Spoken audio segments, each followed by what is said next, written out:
విద్యా వినయ సంపన్నం వీతరాగం వివేకినం వందే వేదాంత తత్వజ్ఞం విధుశేఖర భారతీం. అందరూ ఒకసారి పెద్దగా చెప్పండి, గోవిందా గోవిందా. కొంతమంది గోవిందా అంటానికి మొహమాట పడుతున్నారు. ఏం పర్వాలేదు, ఇవాళ గోవిందా అనకపోయినా ఏదో రోజు గోవిందా అంటాం ఖాయం. గోవిందా అనే లోపు ఎవడు గోవిందా అంటాడో వాడు అదృష్టవంతుడు. గోవిందా రెండు చేతుల పైకెత్తి గోవిందా. అది ఎక్కడెక్కడ వెనకాల ఉన్న వాళ్ళు కూడా ముందరికి రండి అందరూ ఆనందంగా. ఎందుకు చెప్తున్నాను అంటే ఇది మనందరి పండగ. హిందూ సమ్మేళనము అనేటటువంటిది పెద్దాపురంలో జరుగుతున్నటువంటి పెద్ద పండగ కంటే ముందు వచ్చినటువంటి పండగ. సంక్రాంతి చాలా విశేషమైన పండగ. దానికంటే ముందు మనం ఆర్ఎస్ఎస్ 100 సంవత్సరాలు చేసుకున్నటువంటి పండగని చేసుకుంటున్నాం. గట్టిగా కరతాళ ధ్వనులతో 100 సంవత్సరాల పండగ. ఏమిటి దాని ప్రత్యేకత? 100 సంవత్సరాల పండగ అంటే సంస్థ ఈ భూమి మీద పుట్టి 100 సంవత్సరాలు అయితే ఏమిటి దాని ప్రత్యేకత? అది పుట్టిన నాటి నుండి అనేక మంది ఈ భూమి మీద దానికోసం పనిచేస్తూ ఉన్నారు. ఆ సంస్థ కోసం, ఈ ధర్మాన్ని నిలబెట్టడానికి వాళ్ళందరూ కృషి చేస్తున్నారు. కొంతమంది ఉన్నారు, కొంతమంది లేరు, కానీ సంస్థ ఉంది. భూమి ఏం చేస్తుంది?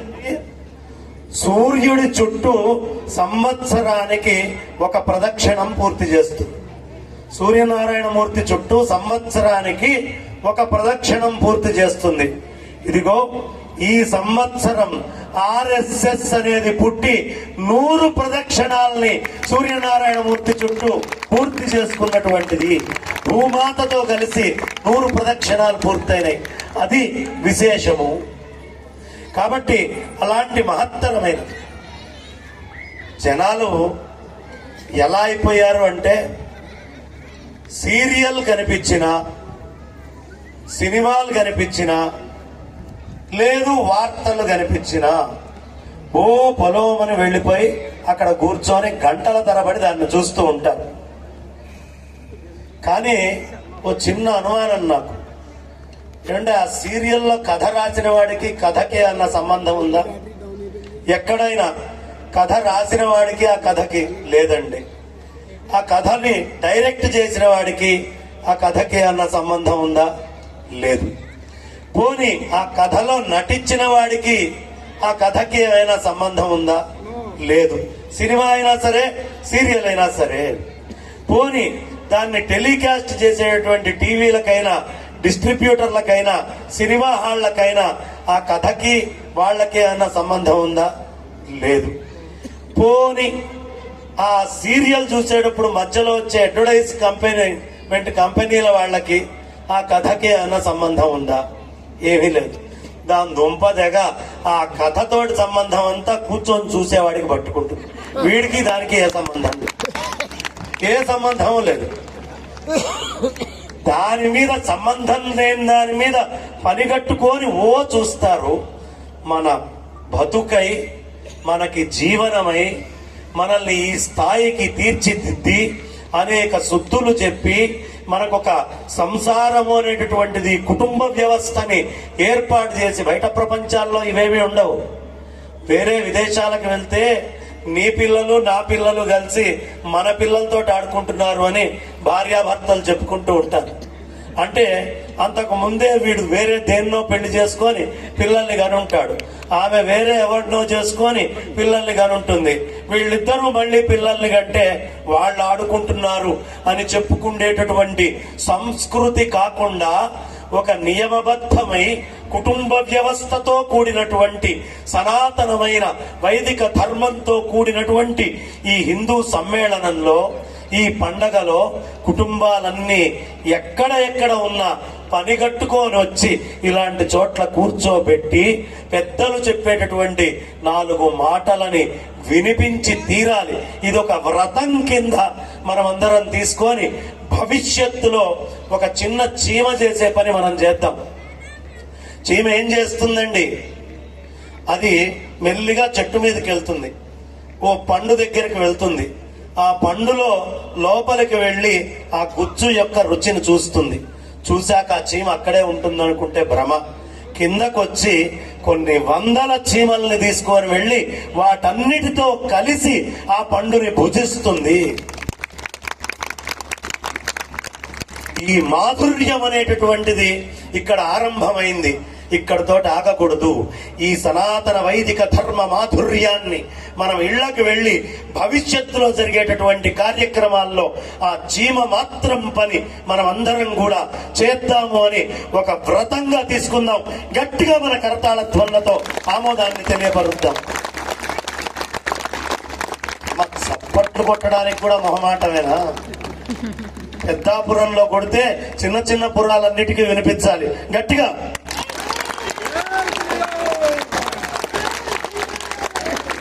ఇంకా మొహమాటంగానే కొడుతున్నారు. మరిడమ్మకు కూడా వినిపించిందో లేదో గట్టిగా. చప్పట్లు ఎందుకు కొట్టాలో అర్థమైందా? పక్కన ఎవడైనా పడుకుంటే లేస్తాడు. గట్టిగా ఒకసారి కొట్టండి. పక్కన ఎవడో పడుకోవడం కాదయ్యా, ఈ లోపల జీవుడు నిద్రపోతున్నాడు. హిందూ ధర్మం అనేది ఏంటో తెలియక ఇష్టం వచ్చినట్టుగా కేవలం నేను, నాది, నా అనే అహంకారంతో అశాశ్వతమైనటువంటి ఈ శరీరమే పరమ శాశ్వతం అనుకొని దానికి సంబంధించిన సుఖాలకు సంబంధించే పనులు చేసుకుంటూ నిద్రపోతున్నాడు. వాడిని లేపడానికి కొట్టాలి. మనలో ఉన్న జీవుడు లేవాలి గట్టిగా.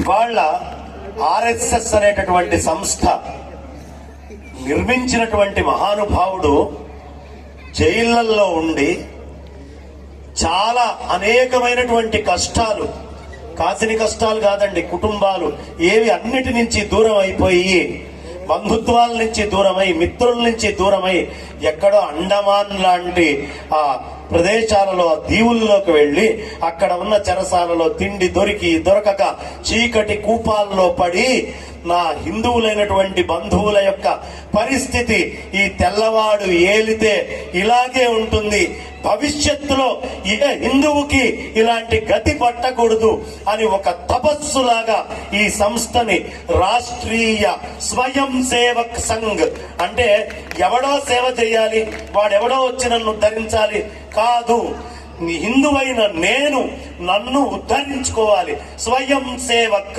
అనేటటువంటి సంఘం కింద మనం అందరం తయారవ్వాలి అని ఆ మహానుభావుడు ఆ గోల్వాల్కర్ గారు ఎన్ని కష్టాలు పడో, ఎంతో శ్రమల కోర్చి దాన్ని ఏర్పాటు చేస్తే ఇవాళ దూరమైనటువంటి కాశ్మీర్ ని మళ్ళీ ఆర్టికల్ 370 అనేటటువంటిది రద్దు చేసి దాన్ని మళ్ళీ తీసుకొచ్చుకోగలిగాము. గట్టిగా విశేషమైనటువంటి దాడులు, ఎలాంటి దాడులు జరుగుతున్నాయో మీకు తెలుసా? ఇవాళ మనకి బంగ్లాదేశ్ లో ఏమవుతోందండి, హిందూ కుటుంబాల మీద పడి దాడి చేస్తున్నారు. ఒకప్పుడు ఆ బంగ్లాదేశ్ లో బతికింది 100% హిందువులే, 100%. కానీ వాళ్ళ ఆ హిందువులకే ఆశ్రయం లేని దుస్థితి వచ్చింది. కారణం ఏమిటి అంటే రాజకీయాలు చాలా గొప్పవి, హిందుత్వ భావన కంటే అనే ఆలోచన వచ్చి రాజకీయాలకి పెద్ద పీట వేసేటప్పటికీ ఆ రాజకీయాలు ఏం చేసినాయి, ఆ పాకిస్తాన్ గా విభజించి, బంగ్లాదేశ్ గా విభజించి ఈ భారతదేశాన్ని తునాతునకలు ఎవరిష్టం వచ్చినట్టుగా వాళ్ళు చేసి ఈ సనాతన వైదిక సంస్కృతి ఇవాళ దిక్కులేనటువంటి పరిస్థితి చేసే స్థితి తీసుకొచ్చింది. కారణం హిందువు మేల్కోలేదు. విభజన జరిగే నాడు ఆనాడు హిందువులు మేల్కొని మా పరిస్థితి ఏమిటి, అక్కడున్న హిందువుల పరిస్థితి ఏమిటి అని ఆలోచించలేని దుస్థితిలో ఉండడం వల్ల అది జరిగింది. ఇవాళ ఏం జరుగుతోంది, మళ్ళీ ఇవాళ ఇక్కడ సంఖ్య పెరుగుతోంది, బ్రిటిష్ యొక్క సంఖ్య పెరుగుతోంది. ఈ మాట నేను ఎందుకు చెప్తున్నాను అంటే, ఈ దేశంలో హిందువుగా ఉన్నంత కాలం ఈ మట్టి మీద ప్రేమ ఉంటుంది. నా రాముడు పుట్టిన భూమి, నా కృష్ణుడు పుట్టిన భూమి, నా శివయ్య అనుగ్రహించినటువంటి భూమి, నా సామర్లకోట అండి ఎంత గొప్పది, నా ఇక్కడ మరిడమ్మ ఎంత మహత్తరమైన శక్తి, ఆ దక్షారామం ఎంత గొప్పది అని చెప్పుకుంటాడు. అంటే ఈ గడ్డతో వాడికి సంబంధం ఉంటుంది, ఈ మట్టి మీద వాడికి ప్రేమ ఉంటుంది. అదే వాడు మారిపోయిన క్షణం, ఆహా పవిత్రమైనటువంటి ఆ ఇజ్రాయేలీయులు, పవిత్రమైనటువంటి ఆ మక్కా, ఆ దుబాయ్, ఈ మాటలు అంటాడు. ఏమైంది? భారతదేశ ఔన్నత్యము, పవిత్రత తగ్గిందా లేదా? ఇప్పుడు గనక మనం కళ్ళు తెరిచి ఈ ధర్మాన్ని సమైక్యమై కాపాడుకోకపోతే ఏమిటి వచ్చే ప్రమాదం? రాజకీయ నాయకులు కూడా మా ఓట్లు అని ఆలోచిస్తున్నారు. ఇది ఆలోచిస్తే ఏమవుతుంది అంటే, ఒకప్పుడు సంఖ్య పెరగక ముందు అణిగిమణిగి ఒదిగి చక్కగా ప్రశాంతంగా కుటుంబం మేమంతా అని జీవించినటువంటి వాళ్ళు, ఒకళ్ళనొకళ్ళు పరస్పర ప్రేమతో భావించినటువంటి వాళ్ళు, మీ ఇంటికి రామండి, మీరు పెట్టేవి తినమండి, మీరు ఇచ్చేవి తీసుకోమండి, ఈ విద్వేషం ఎక్కడి నుంచి వచ్చింది అంటే ఏమైంది? ఈ దేశంలో మీ సాటి వాడినే శత్రువుగా చూసేటటువంటి ఆలోచన వచ్చింది. తోలు తెల్లదే, తోలు చక్కగా భారతీయమైనటువంటిదే, తోలు నల్లదే, తోలు చక్కగా గోధుమ రంగులో ఉన్నదే, కానీ ఊడిగం మాత్రం విదేశీయులకి, వాటికన్ సిటీకి, ఇజ్రాయెల్ కి చేసేటటువంటి పరిస్థితి ఈ భూమి మీద రావడానికి ముఖ్య కారణం హిందువుల అలసత్వం, హిందువుల అనైక్యత. ఒక కార్యక్రమం ఉన్నప్పుడు ఏకమై దాని సత్తా ఏమిటో చూపించుకోవాలి అనే దాంట్లో ముందుండకపోవడం.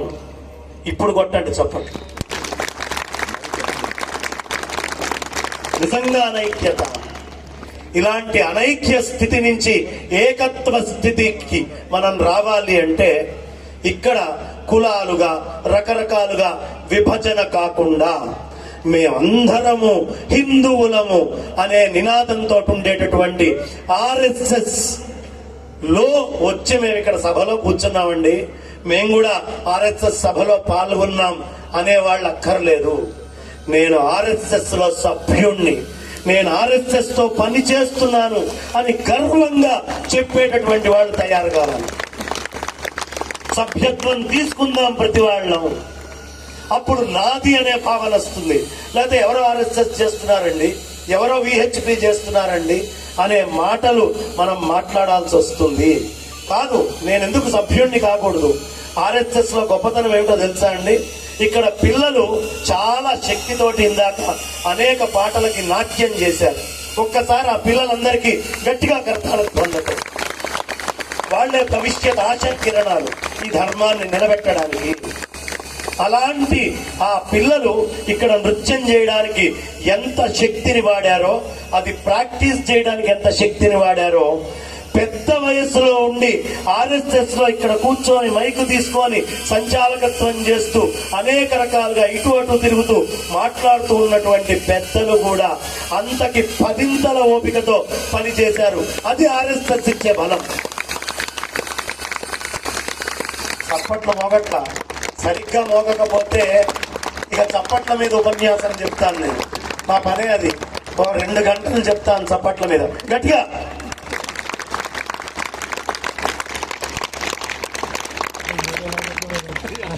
ఇవాళ నాకు చాలా ఆనందంగా ఉంది. కారణం ఏమిటంటే, మా సూర్యప్రకాష్ గారు ఒక దివ్యమైన తేజాన్ని, శ్రీరామ్ అనేటటువంటి తేజాన్ని వారు అందించారు. గట్టిగా. ఆయన అందించినటువంటి శ్రీరాముడు వారు సూర్యప్రకాశే. సూర్యుడు రఘువంశము.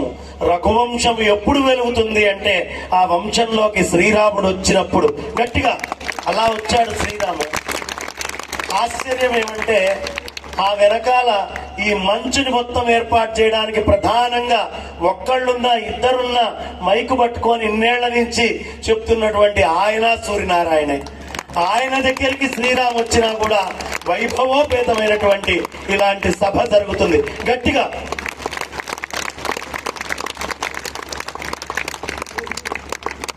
ప్రతి ఒక్కళ్ళు ఒక శ్రీరామ్ కావాలి.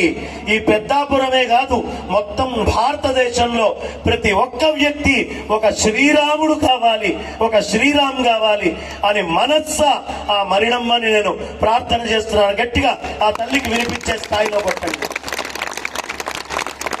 గట్టిగా జై శ్రీరామ్, చేతులెత్తి జై శ్రీరామ్. కాబట్టి ఇలాంటి మంచు ఒకటి ధైర్యం చేసి ఏర్పాటు చేస్తే దానిని సక్సెస్ చేసుకోలేకపోతే ఏమైనట్టు? హిందువులందరూ తలదించుకున్నట్టు. కానీ ఆ స్థితి కాలేదు. ఆయన ముందు చెప్పారు 3000 మంది ఈ సభకు వస్తారు అని. ఖచ్చితంగా 3000 మంది ఈ సభకు వచ్చారు వాళ్ళు. కానీ ఇవాళ నేను చెప్తున్నాను, భవిష్యత్తులో పెట్టేటటువంటి సభకి 10,000 మంది అతి త్వరలో వచ్చి దిగ్విజయమైన సభ ఇది అవుతుంది, అనుమానమే లేదు. ఆ తర్వాత సభ 1,00,000 మందికి ఎదుగుతుంది. నేను హైదరాబాద్ లో పుట్టాను.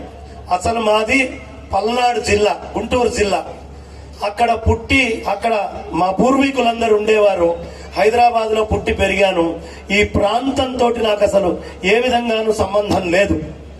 కానీ ఒకసారి ఇక్కడ క్షేత్రాలు చూద్దాము అని ఈ ప్రాంతానికి వచ్చినప్పుడు నాకు ఎక్కడ చూసినా అన్యమతమైనటువంటి బోర్డులు, హోర్డింగులు, స్వస్థత సభలని, మేరీతో ఒక రాత్రని, ఇంకొకళ్ళతో ఇంకో రాత్రని, ఈ విధమైనటువంటివి కనిపిస్తూ పోయినాయి. ఏమైందయ్యా, వేదంలా ఘోషించే గోదావరికి ఈ పరిస్థితి ఏమిటి అని ఇక్కడ ఉన్నటువంటి పెద్దలు, మహానుభావులు అందరూ కూడా హైదరాబాద్ లో పెద్ద పెద్ద సంస్థలు పెట్టారు. ఇప్పుడు ఈ కార్యక్రమానికి మూలమైనటువంటి వాట్రేవు వారు, వాళ్ళు కూడా వాళ్ళ సంస్థలు అక్కడ, వాట్రేవు సంస్థలు అక్కడ ఉన్నాయి. కానీ నాకు ఒక ఆలోచన వచ్చింది. అక్కడ సంస్థ కాదు అవసరమైంది, అక్కడున్న నేను ఇక్కడికొచ్చి సంస్థని పెట్టి ఏకీకృతం చేయాలి అని ఆదిశంకర భగవత్పాదాచార్యుల వారి ముందు, శృంగేరి జగద్గురువుల ముందు ప్రతిజ్ఞ చేసి ఇక్కడ పెదనాయకంపల్లిలో మా అలివేలు మంగ గారు 2 ఎకరాల స్థలం ఇచ్చారు. ఇంకొక 4 పెంచి 6 ఎకరాలతో ఇవాళ 2,000 మంది కూర్చోగలిగేటటువంటి ఒక సభని ఏర్పాటు చేశా. ఆ 2,000 ఎవరు? ఈ సనాతనమైనటువంటి వైదిక సంప్రదాయమే. అది నాది కాదు, ఇంకొకళ్ళది కాదు, ఇంకొకళ్ళది కాదు. హిందువైన ప్రతి ఒక్కళ్ళ కోసం పెదనాయకంపల్లిలో అది ఏర్పాటు చేయడం జరిగింది. నేను మాట ఇస్తున్నా, నా తుదిశ్వాస అయ్యే లోపు కనీసం 1,00,000 మందినైనా వెనకకి వెళ్ళినటువంటి వాళ్ళని సనాతన వైదిక ధర్మం వైపు తెచ్చి గాని ఈ ఆఖరి శ్వాస వదిలిపెట్టను. ఈ ప్రతిజ్ఞతోటే ఈ ప్రాంతానికి వచ్చాను. ఖచ్చితంగా చేస్తాం. కానీ నాకు కావాల్సింది ఏంటంటే, ఇప్పుడు జై శ్రీరామ్ అని ఉబ్బెగుతూ బయటికి వచ్చినటువంటి స్వరం ఉందే, ప్రతి క్షణము ఈ స్వరంతోటే మనమందరం కలిసి ఏ హిందూ సంస్థ ఉన్నా, ఏ పీఠం ఉన్నా, ఎవరైనా కానివ్వండి, చేతులు కట్టేసుకోవద్దు, అందరం కలిసి ఆ పనిని చేద్దాం. నేను అందరినీ కోరేది ఒకటే, ఇవాళ ఈ వేదిక మీద నుంచి ఒక్క ప్రతిజ్ఞ చేద్దాం. మనమందరం సనాతన ధర్మం గురించి తెలుసుకొని ఒక్క అన్యమతానికి వెళ్ళినటువంటి, తప్పిపోయి దారి తప్పినటువంటి హిందువుని నా జీవితంలో ఒక్కడైనా నేను వెనక్కి తెస్తాను అనే ప్రతిజ్ఞ ఈ వేదిక మీద నుంచి మనందరం చేద్దాం. ఒక్కడైనా గట్టిగా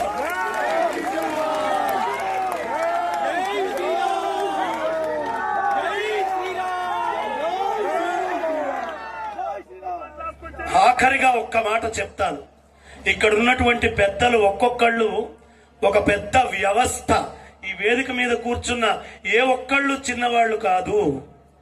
నేను హైదరాబాద్ లో కూర్చుంటా, టీవీ పెడతాను, ఇంకోటి చేస్తాను, ఏమండి లలిత బ్రాండ్ రైస్ అని పేరు వస్తుంది. అంటే లలిత అంటే తెలియనటువంటి వాళ్ళు ఈ 2 రాష్ట్రాల్లో లేదు.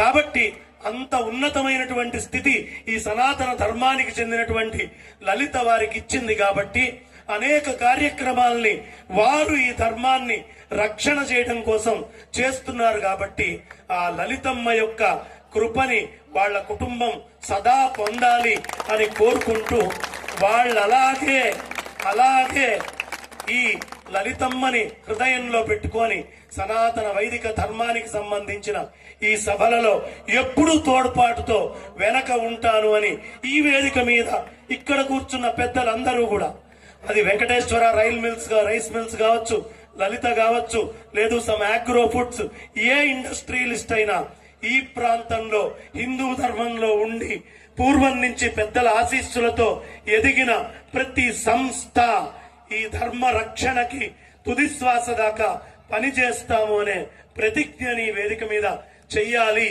అని నేను కోరుకుంటూ, వాళ్ళు చేసిన వాళ్లే, కాకపోతే వాళ్ళు ఆ మాట అంటే మీకు స్ఫూర్తి వస్తుంది, ఇప్పటికే చేస్తూ ఉన్నవాళ్ళు అని కోరుకుంటూ, గట్టిగా వేదిక మీద ఉన్న పెద్దలందరికీ కరతాళ ధ్వనులతో ఆనందాన్ని తెలియపరుచుకుందాం. నేను ఒక్క మాట చెప్పి ముగిస్తాను. నాయకంపల్లిలో యావత్ భారతదేశంలో, యావత్ విశ్వంలో ఎక్కడా లేనటువంటి ఓ మహత్తర క్షేత్రాన్ని గోదావరి పుష్కరాల లోపల కడితే ఎక్కడెక్కడ భారతదేశంలో వాళ్ళందరూ కూడా అక్కడికి రాబోతున్నారు, వస్తారు అనే ప్రతిజ్ఞని కూడా ఇక్కడి నుంచి చేస్తూ, ఇప్పటిదాకా భారతదేశంలో లేనటువంటి క్షేత్రాన్ని కడతాను, మొత్తం దృష్టిని ఇక్కడికి తీసుకొచ్చి అక్కడి నుంచే హిందూ ధర్మ వ్యాప్తి కోసం నా వంతుగా నేను పనిచేస్తాను, మీ వంతుగా మీరందరూ చెయ్యాలి అని కోరుకుంటూ, ఈ ప్రాంతానికి వచ్చినటువంటి హిందూ భక్తులందరినీ ఆత్మస్వరూపులుగా, నా స్వస్వరూపులుగా భావిస్తూ, చేతులు మోడ్చి నమస్కరిస్తూ ధర్మాన్ని రక్షిద్దాం అని కోరుకుంటూ నా వాణికి విరామాన్ని ఇస్తున్నాను. స్వస్తి.